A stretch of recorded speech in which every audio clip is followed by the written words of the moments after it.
बिल्कुल ठीक ठाक होंगे। अच्छा प्यारे बच्चों, जैसा कि आपको पता है कि हम इंग्लिश राइटिंग सीख रहे हैं विद कट मार्कर। तो आज हमारा लेसन नंबर 7 है।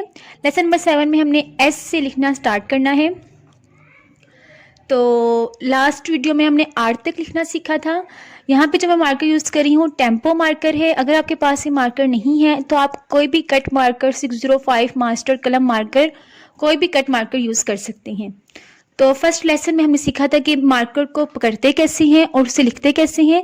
तो इंग्लिश के लिए मार्कर को आपको पता है टिप आपके लेफ्ट हैंड साइड की तरफ होनी चाहिए, ठीक है, इस तरह पकड़ते हैं। जबकि उर्दू के लिए मार्कर को सीधा पकड़ते हैं। उर्दू की राइटिंग भी मैं अपने चैनल पे सिखा रही हूँ, आप वो वीडियोस भी देखें।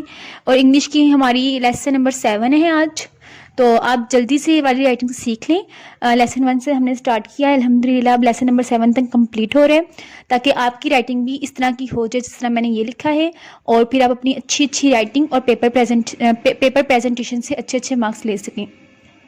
तो वीडियो स्टार्ट करते हैं। एस लिखना सीखेंगे आज। अच्छा प्यारे बच्चों, जब भी आपने इंग्लिश का काम लिखना स्टार्ट करना है तो एक अहम बात, आपने टिप से लिखना स्टार्ट करना है, ठीक है। अगर मैं टिप से लिखूं तो मार्कर ऐसे लिखता है, और अगर मैं पूरा मार्कर यूज़ करूं तो मार्कर ऐसे लिखता है। तो बच्चे सारा काम मोटा लिख देते हैं, इसलिए वो लिखते हैं क्योंकि वो टिप से लिखना स्टार्ट नहीं कर रहे होते। आपने हमेशा टिप से स्टार्ट आपको जो होना चाहिए वो हमेशा टिप से होना चाहिए, फिर आहिस्ता आहिस्ता आप पूरा मार्कर इस्तेमाल करेंगे। तो अब मैं यहाँ पे एस लिखती हूँ, आपने ध्यान से देखना मैं किस तरह लिख रही हूँ। कैपिटल एस, टिप, पूरा मार्कर, फिर टिप, फिर पूरा मार्कर, टिप, पूरा मार्कर, इस तरह एस लिखेंगे, ठीक है। एस की और भी बहुत सी डिज़ाइंस हैं, लेकिन सबसे सिंपल डिज़ाइन मैंने आपको बताया है। आप इन डिज़ाइंस के अलावा अपनी तरफ से भी कोई डिज़ाइन लिख सकते हैं। और स्मॉल एस बिल्कुल सिंपल है,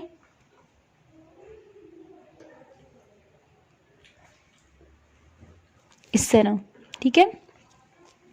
एस के बाद कैपिटल टी।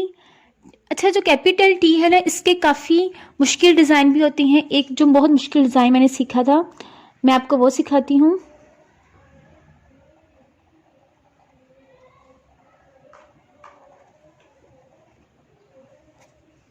ठीक है, फिर यहाँ से इस तरह का टी। लेकिन मैं आपको यही कहूँगी कि आप इतनी मुश्किल डिज़ाइन की तरफ ना जाएं, आप सिंपल राइटिंग सीखें, ताकि जो चेकर हैं जब आपका पेपर चेक करें तो इतने मुश्किल डिज़ाइन उनको समझ ही ना आए कि आपने लिखा क्या है। तो आप सिंपल टी लिखें। सिंपल टी लिखने के लिए इस तरह, बिल्कुल सिंपल टी इस तरह लिखें, ठीक है। थोड़ा सा मेरा ऊपर चला गया, इसको आप थोड़ा सीधा भी लिख सकते हैं ऐसे। जबकि स्मॉल टी, पहले टिप, ये लाइन ड्रॉ की, फिर पूरा मार्कर, और फिर दरमियान वाली लाइन, स्मॉल टी, ठीक है। आगे है यू। यू लिखना भी बहुत सिंपल है, ये लाइन इस तरह और फिर इस तरह। जबकि स्मॉल यू भी हम बिल्कुल इसी तरह लिखेंगे, यू इस तरह लिखेंगे। एक लेटर और सीख लेते हैं, वी, पूरा मार्कर, इस तरह सिंपल, और स्मॉल वी इस तरह। तो आज प्यारे बच्चों हमने 4 वर्ड्स सीखे हैं। आपने इनकी अच्छी सी प्रैक्टिस करनी है और होमवर्क करना है। नेक्स्ट वीडियो में हम इंशाल्लाह नेक्स्ट लेटर सीखेंगे। टी का ये वाला डिज़ाइन आप सीख लें, लेकिन पेपर में ये वाला डिज़ाइन यूज़ ना करें। पेपर में आप सिंपल टी लिखें, ठीक है, और बाकी डिज़ाइंस आप ये वाले लिख सकते हैं। आज के लिए इतना ही काफ़ी है। अपना ढेर सारा ख्याल रखें, दुआओं में याद रखें। अल्लाह हाफिज़।